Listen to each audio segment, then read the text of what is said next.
president of the Future of Freedom Foundation, and welcome to this week's Trump Watch.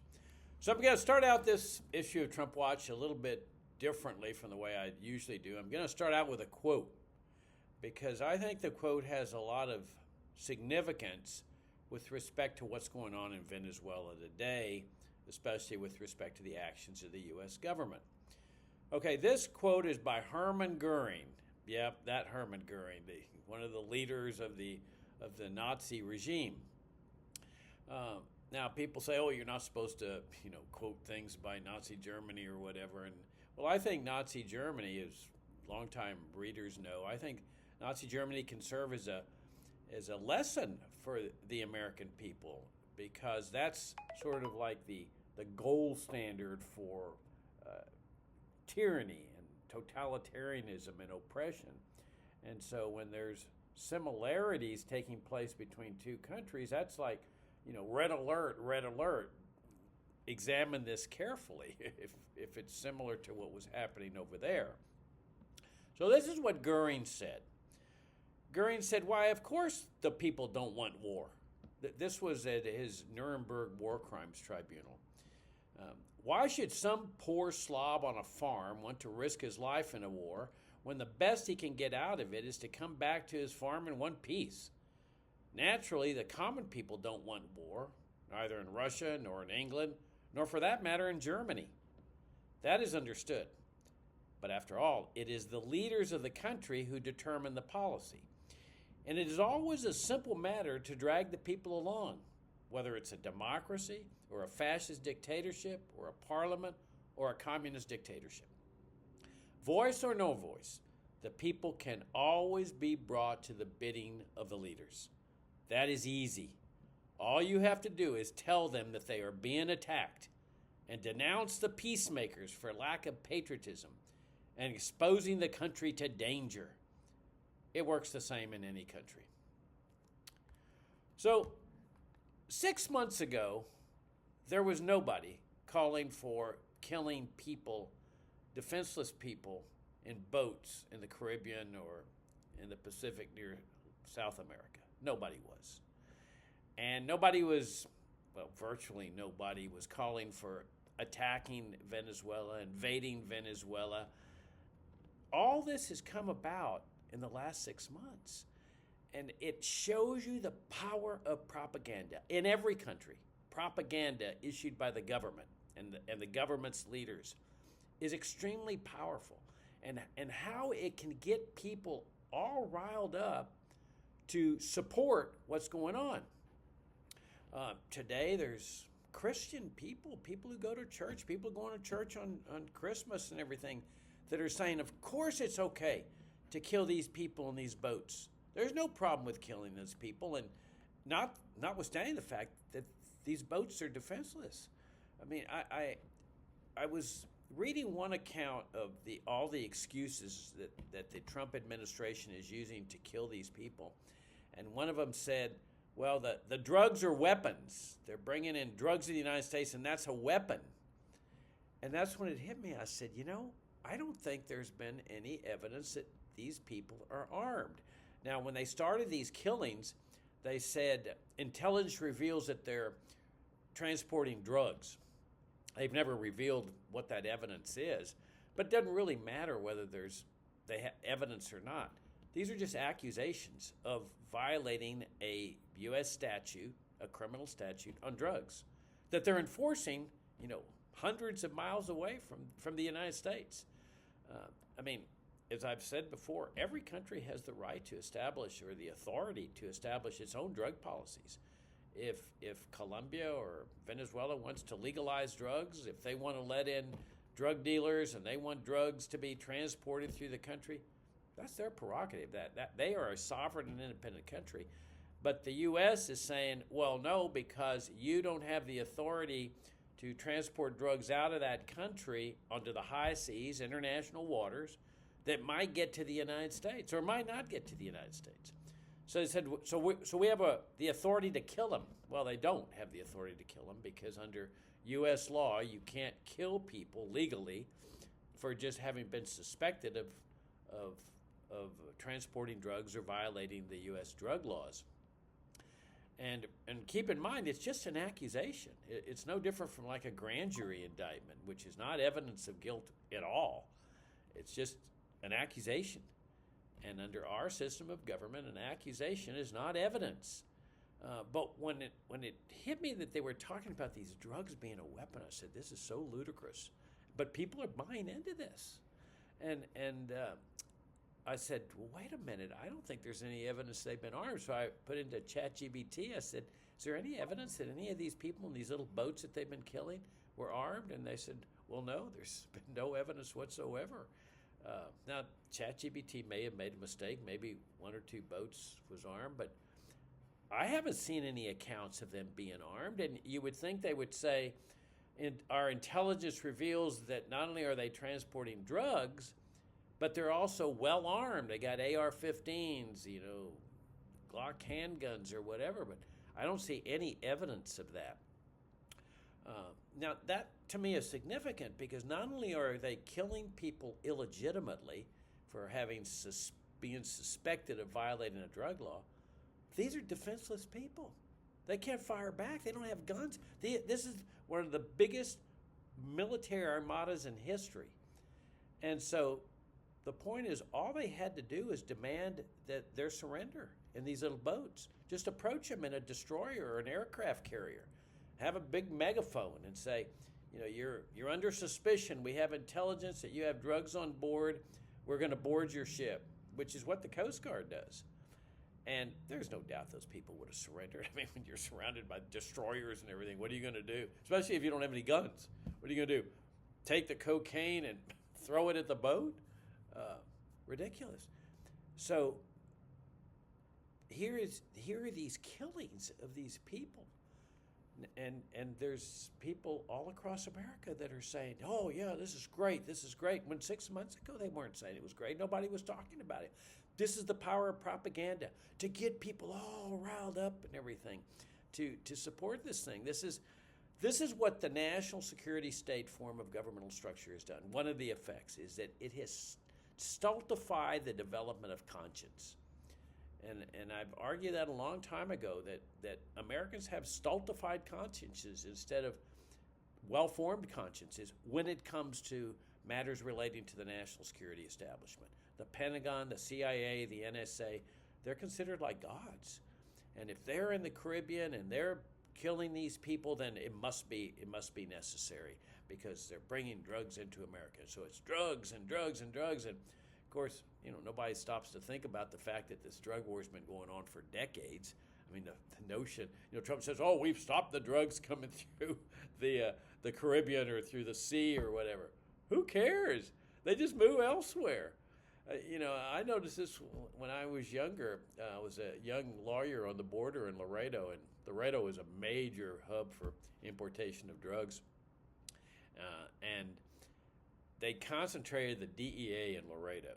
Okay, for a while, the lawyers were doing really well, representing drug defendants. I mean, financially, lawyers were making a killing, And so they flooded the city with DEA agents, and they really clamped down, and they secured the border. You hear Trump say, well, we've succeeded in securing the border.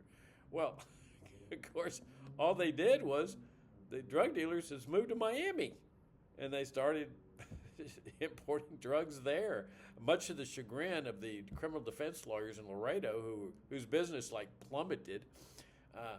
But so they just move. I mean, this is the laws of supply and demand.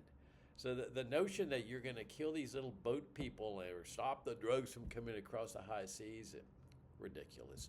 But we've been here before, and if those of you that are old enough remember the invasion of Iraq.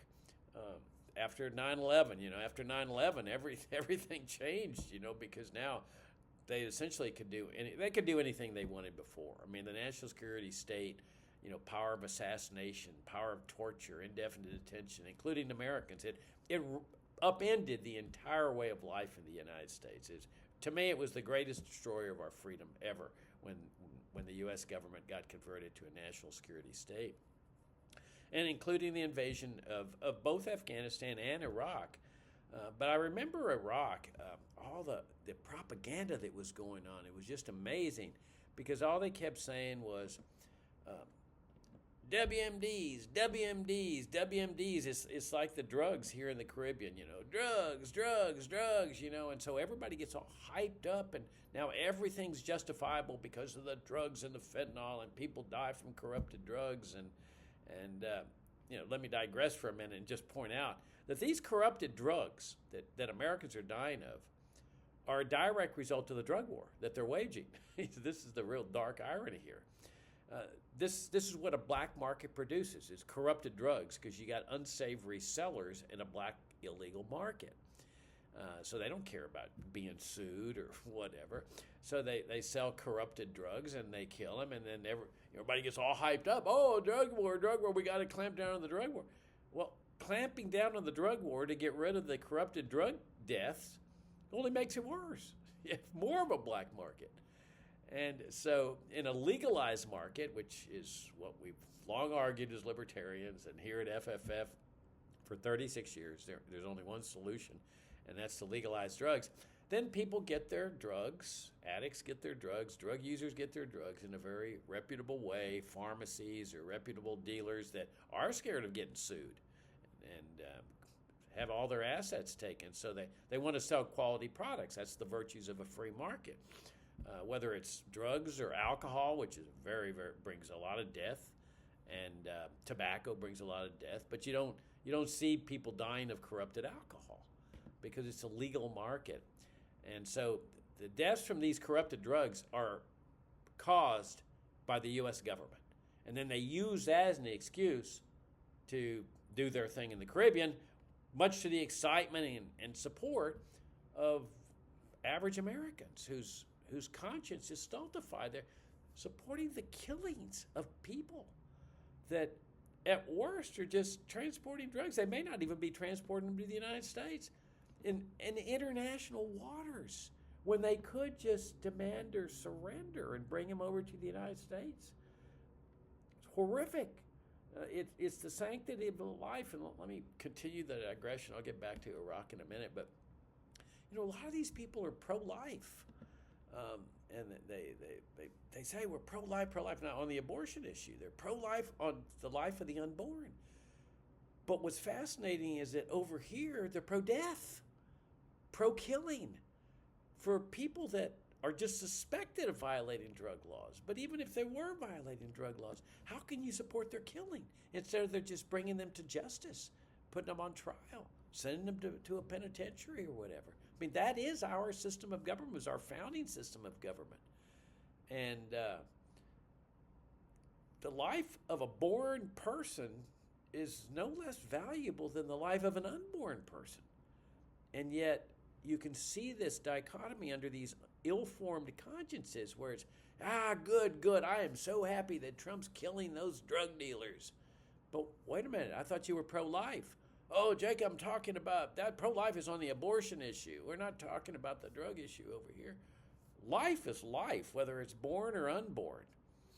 And they need, and people who are supporting these killings need to grapple with this, including the soldiers. As I've said before, they're putting these soldiers in a horrific position because many of these soldiers are devout Christians. They go to church, their families go to church and stuff, and now they're put in a position of you either obey orders and do what you know is wrong, what you believe is wrong, morally wrong, religiously wrong, the killing of another person, thou shalt not kill, versus refusing to obey the orders and have your career destroyed. I mean, they'll put that in your file, and you'll never get promoted to full colonel or general or whatever. You're done.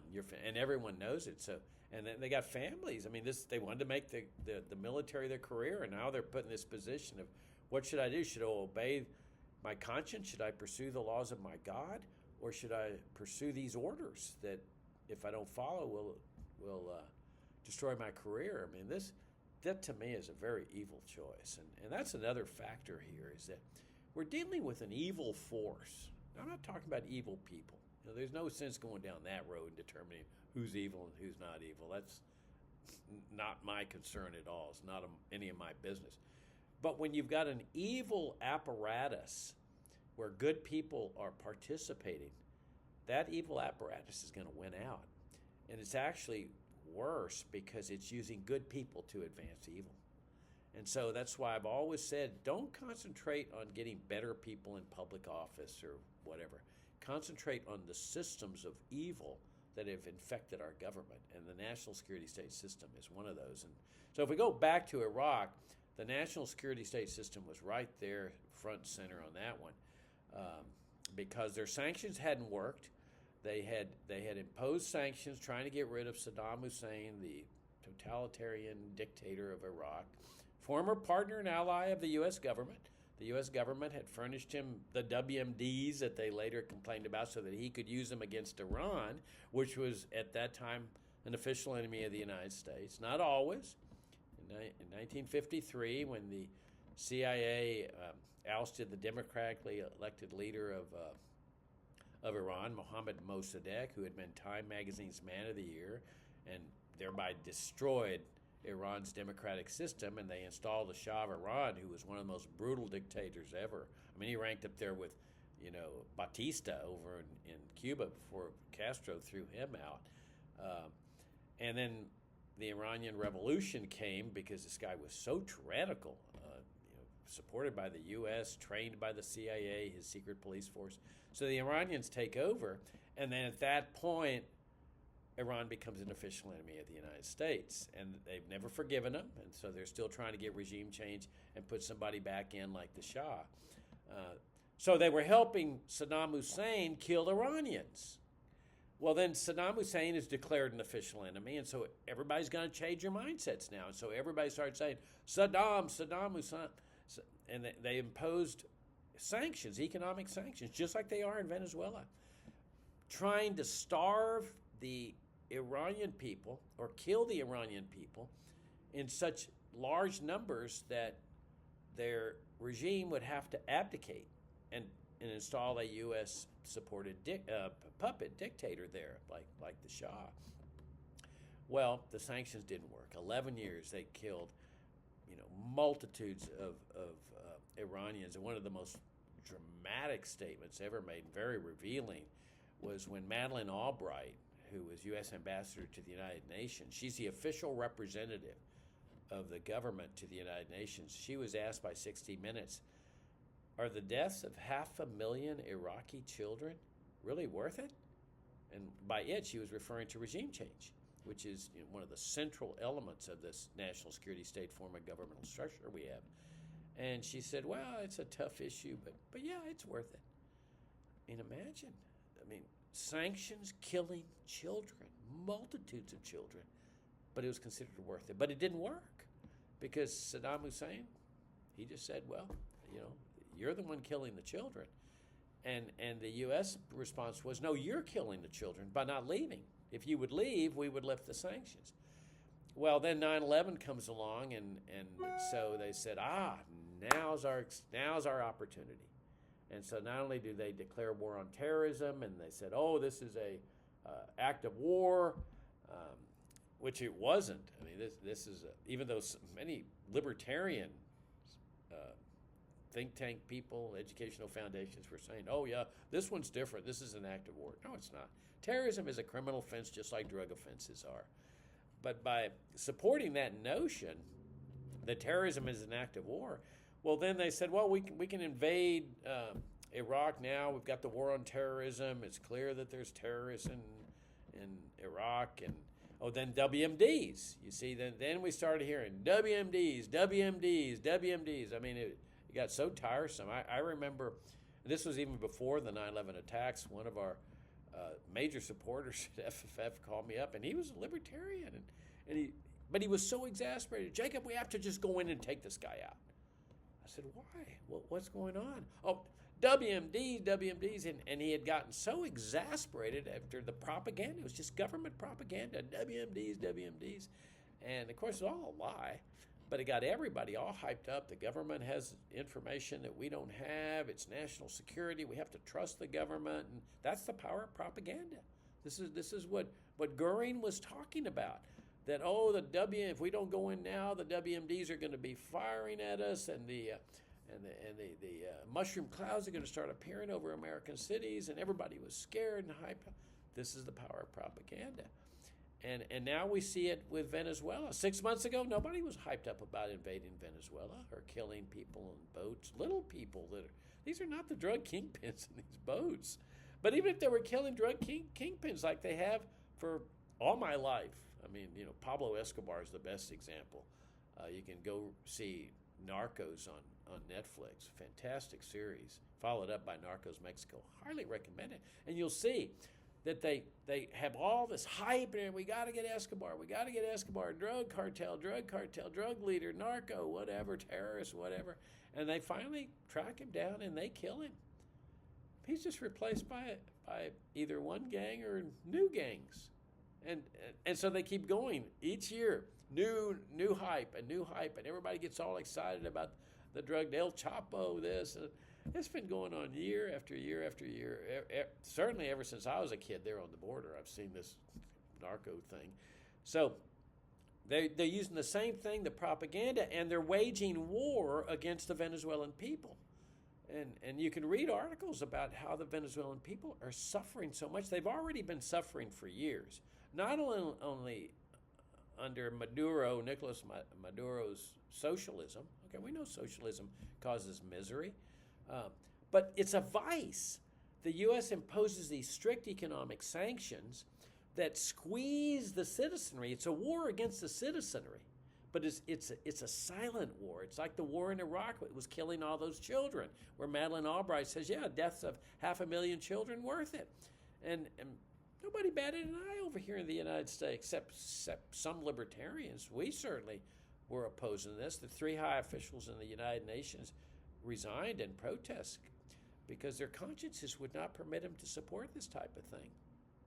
And so you've got Venezuelans that have escaped en masse. 8 million people escaped the country trying to save their lives from the success of the sanctions, because that's the purpose of the sanctions, to combine with the socialism to cause economic distress. That's why they've sent the CIA in there, not only to assassinate Venezuelan officials, but also, at least that's my opinion of why you'd send the CIA. Same like with what they did with Chile, the regime change operation there in 1973. But also to create economic chaos and crisis.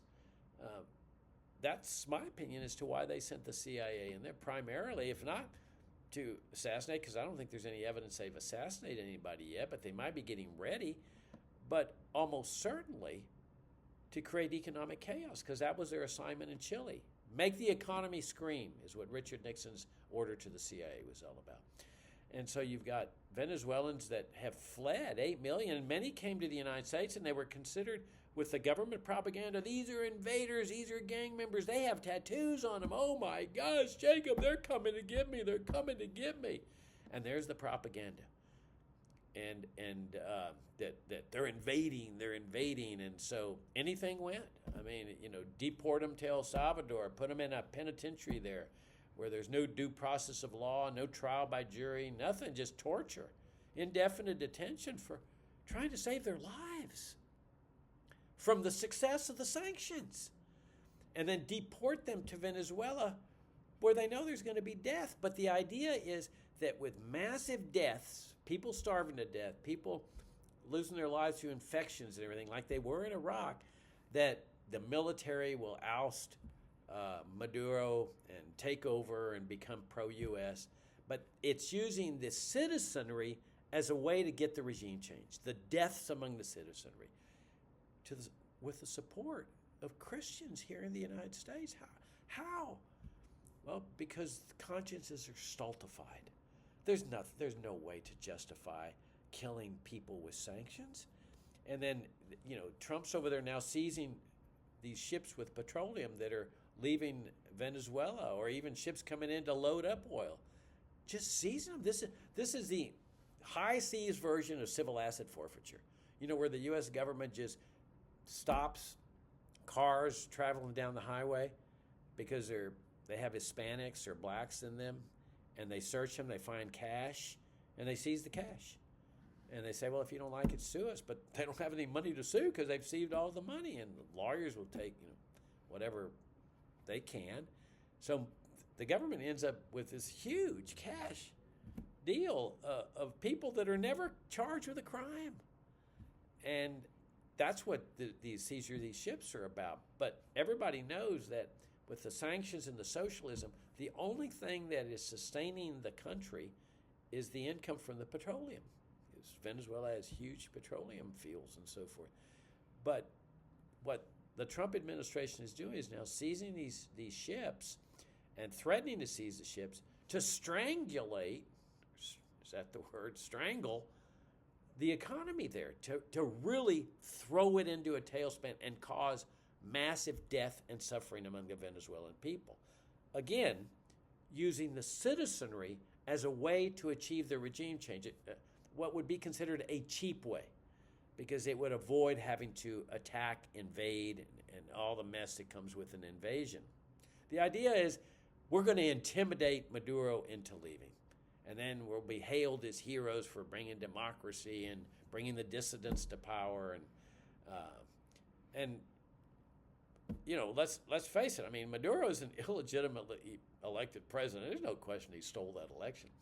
But the question is, what business is that of the U.S. government? Why isn't this the responsibility of the Venezuelan people? Who died and made the U.S. government world empire that's going to go fix all these things? This is not the founding foreign policy of the United States. But that's what terrorism does. The terrorists strike civilian targets. They'll blow up a park in the center of a city to blow up people in order to achieve a political end. I mean, that's the very idea of terrorism, that you're not attacking the army that's doing the bad things. You're attacking civilians as a way to pressure the government into doing the right thing. That's what they're doing here. This is just state-sponsored terrorism. They're squeezing the Venezuelan people to death as a way to achieve a regime change. It was the same thing they were doing in Iraq. There is no way to reconcile this type of thing under Christian principles. It is impossible, because these are innocent people. They don't have responsibility for what's going on in Venezuela. They voted this guy out. It's pretty clear that happened, but they don't have armaments. They don't have guns. They have gun control, which, of course, a lot of states are trying to get in the United States, which would be an absolute disaster, because you can see the power that the national security state has, and people say, oh, Jacob, they would never exercise that power against Americans. Are you kidding me? They believe in this power. If they need to assassinate Americans, they will assassinate Americans. That's what they did with Anwar al-Awlaki. Threat to national security, Jacob. That's what they did with his son, his teenage son. These are American citizens. If they need to do it, they have the power to do it, and nothing's going to happen to them. The courts have made it clear they're not going to interfere with the national security establishment. It's much too powerful. This is the problem with a national security state. Venezuela is a national security state. Look at them. They cannot oust a president who lost an election because of the national security establishment of Venezuela. And that's the horror of a national security state. This is why our founding fathers abhorred a national security state. Our ancestors would have never approved the Constitution had it called into existence a national security state. They believed in a limited government type of governmental system, and that's what we had for over 125 years. And then, the whole Cold War racket, and the communists are coming to get us. But we see all this whole racketeering going on with the drug war now. Oh, the drug dealers are coming. Oh, the narco-terrorists. See, they've combined the war on terrorism, which they say is an act of war. Okay, so now we're going back to the post-9/11 nonsense that terrorism is an act of war. And they've declared the Maduro regime a terrorist regime and a narco regime, and they're combining all of it. They're putting it all in. So, this propaganda that gets people to supporting things that they would never support in ordinary life, and it becomes normalized. They've killed over 100 people now in these boats when they could have just said, surrender. They would have surrendered, but they killed them, and it's becoming normalized. And the mindset's becoming normalized to an invasion, which will kill more people in Venezuela. It's just it becomes normalized in the minds of people where they say, we got to do it, Jacob, we got to do it. When 6 months ago, nobody was saying that. That's the power of propaganda. And if Venezuela strikes back, which is with this strangulation taking place, then we're going to be looking at what Herman Goering said at the very start of this program, that it's a way to defend us. Right now they're saying we're defending America from drugs that are coming into the United States and killing Americans. The drugs are the enemy, you see, under this drug war racket, even though the corrupted drugs are because of the drug war racket. But if Venezuela does something to break out of this strangulation that they're now doing with the seizures of these ships, you can hear it now. We've been attacked. We've been attacked, Jacob. This is self-defense. We have no choice. We have to now send in the B-52s, and we have to send in the troops, and we have to bomb and invade the country because we're innocent. We were just minding our own business. And those that are supporting these boat killings right now are supporting these sanctions and all those horrific actions against the Venezuelan people and their deportation and putting them back into Venezuela where they can die. They're going to say, yeah, Jacob, he attacked us. We were just minding our own business. We weren't doing anything.